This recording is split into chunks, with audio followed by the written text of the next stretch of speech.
is open, and the opening is black as coal, black as licorice, dark and sweet. Down those stone steps you are compelled, the dank air full of promise. What will you find down there? A bit of mystery, much of madness, and more of monsters. Welcome to the Monster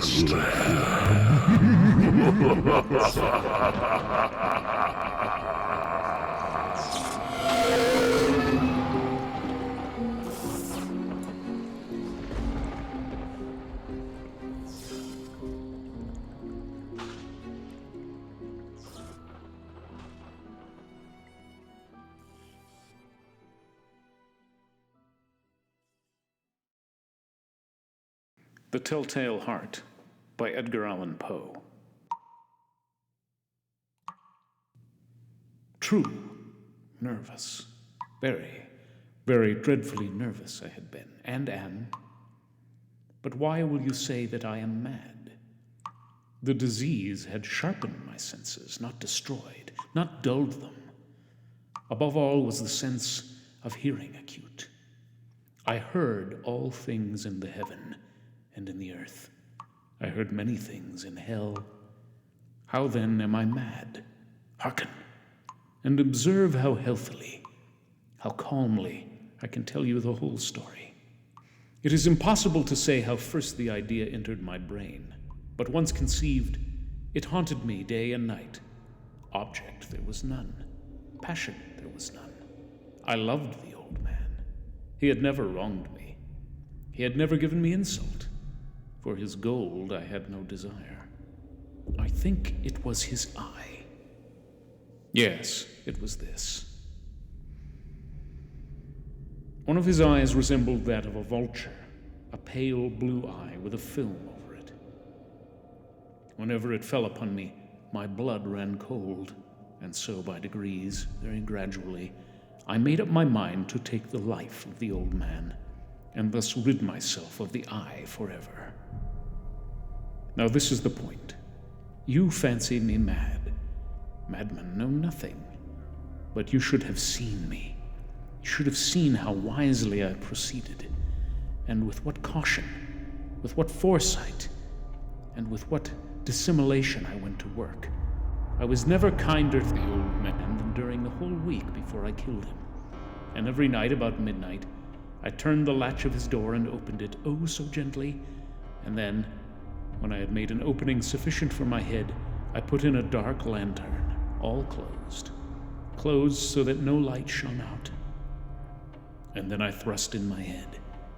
Oh, you would have laughed to see how cunningly I thrust it in. I moved it slowly, very, very slowly, so that I might not disturb the old man's sleep. It took me an hour to place my whole head within the opening, so far that I could see him as he lay upon his bed. Ah! Would a madman have been so wise as this? And then, when my head was well in the room, I undid the lantern cautiously, oh so cautiously. Cautiously, for the hinges creaked. I undid it just so much that a single thin ray fell upon the vulture eye. And this I did for 7 long nights. Every night, just at midnight. But I found the eye was always closed, and so it was impossible to do the work. For it was not the old man who vexed me, but his evil eye. And every morning, when the day broke, I went boldly into the chamber and spoke courageously to him, calling him by name in a hearty tone and inquiring how he had passed the night. So you see, he would have been a very profound old man indeed, to suspect that every night, just at 12, I looked in upon him while he slept. Upon the 8th night, I was more than usually cautious in opening the door. A watch's minute hand moves more quickly than did mine. Never before that night had I felt the extent of my own powers, of my sagacity. I could scarcely contain my feelings of triumph. To think that there I was, opening the door, little by little, and he not even to dream of my secret deeds or thoughts. I fairly chuckled at the idea. Perhaps he heard me, for he moved on the bed suddenly as if startled. Now you may think that I drew back, but no. His room was as black as pitch with the thick darkness, for the shutters were close-fastened through fear of robbers, and I knew that he could not see the opening of the door, and I kept pushing it on steadily. I had my head in, and was about to open the lantern when my thumb slipped upon the tin fastening, and the old man sprang up in bed, crying out, "Who's there?" I kept quite still and said nothing. For a whole hour I did not move a muscle, and in the meantime I did not hear him lie down. He was still sitting up in the bed listening, just as I have done, night after night, hearkening to the death watches in the wall. Presently, I heard a slight groan, and I knew it was the groan of mortal terror. It was not a groan of pain or of grief. Oh no! It was the low, stifled sound that arises from the bottom of the soul when overcharged with awe. I knew the sound well. Many a night, just at midnight, when all the world slept, it was welled up from my own bosom, deepening, with its dreadful echo, the terrors that distracted me. I say I knew it well. I knew what the old man felt and pitied him, although I chuckled at it. I knew that when he had been lying awake ever since the first slight noise, when he had turned in the bed, his fears had been ever since growing upon him. He had been trying to fancy them causeless, but could not. He had been saying to himself, "It is nothing but the wind in the chimney. It is only a mouse crossing the floor," or "It is merely a cricket which has made a single chirp." Yes, he has been trying to comfort himself with all these suppositions, but he had found all in vain, because death, in approaching him, had stalked with his black shadow before him and enveloped the victim, and it was the mournful influence of the unperceived shadow that caused him to feel, although he neither saw nor heard, to feel the presence of my head within the room. When I had waited a long time, very patiently, without hearing him lie down, I resolved to open a very, very little crevice in the lantern. So I opened it. You cannot imagine how stealthily, until at length a single dim ray, like the thread of a spider, shot from out the crevice and full upon the vulture eye. It was open, wide open, and I grew furious as I gazed upon it. I saw it with perfect distinctness, all a dull blue, with a hideous veil over it that chilled the very marrow in my bones. But I could see nothing else of the old man's face or person, for I had directed the ray as if by instinct, precisely upon the damned spot. And now I have not told you what you mistake for madness is but over-acuteness of the senses. Now I say, there came to my ears a low, dull, quick sound, such as a watch makes when enveloped in cotton. I knew that sound well too. It was the beating of the old man's heart, as the beating of a drum stimulates the soldier into courage. But even yet I refrained and kept still. I scarcely breathed. I held the lantern motionless. I tried how steadily I could maintain the ray upon the eye.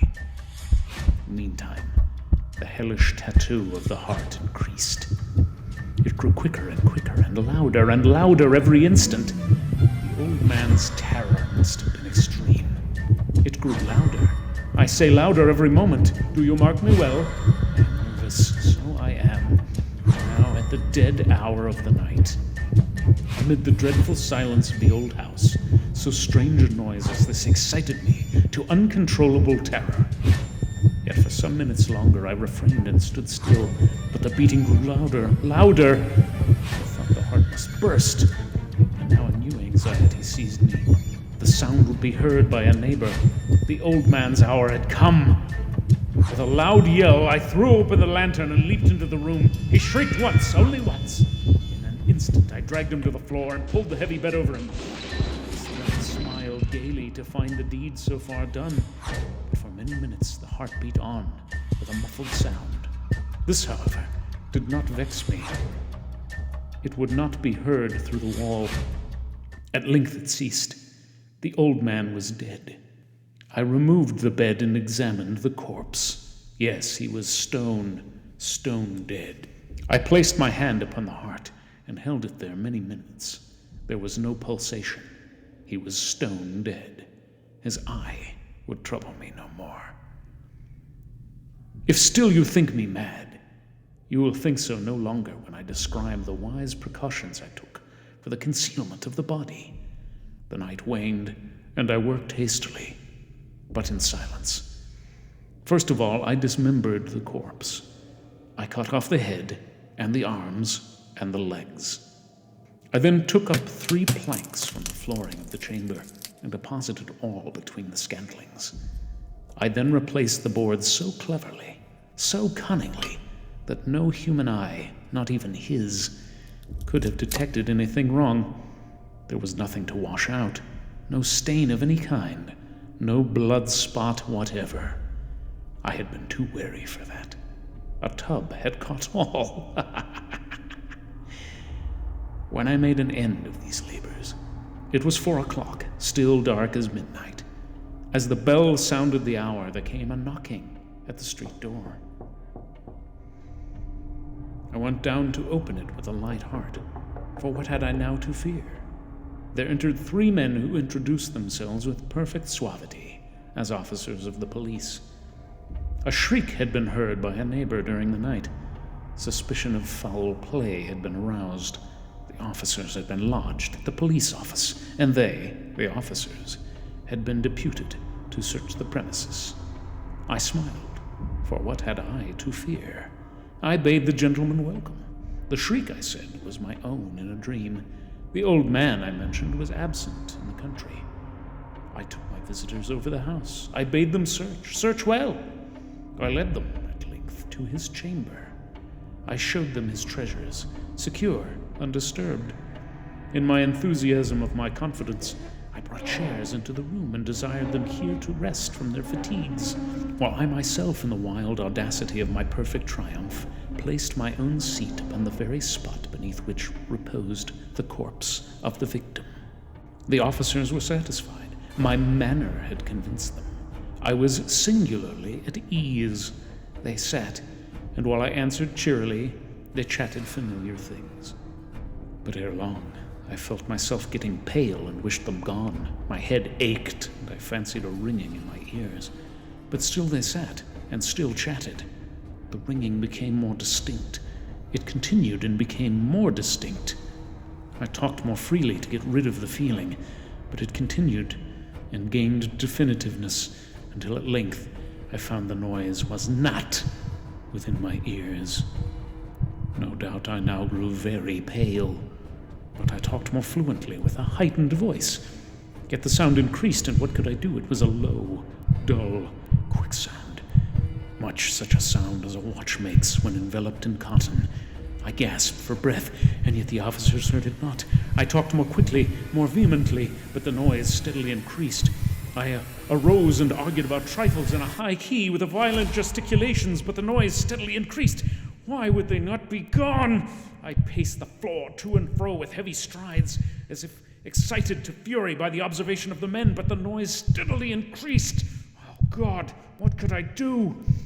I foamed, I raved, I swore, I swung the chair upon which I had been sitting and grated it upon the boards, but the noise arose over all and continually increased. It grew louder, louder, louder, and still the men chatted pleasantly and smiled. Was it possible they heard not? Almighty God, no, no, they heard, they suspected, they knew. They were making a mockery of my horror. This I thought, and this I think. But anything was better than this agony. Anything was more tolerable than this derision. I could bear those hypocritical smiles no longer. I felt that I must scream or die. And now, again, hark! Louder! Louder! Louder! Villains! I shrieked. Dissemble no more! I admit the deed. Tear up the planks! Here! Here! It is the beating! of his hideous heart.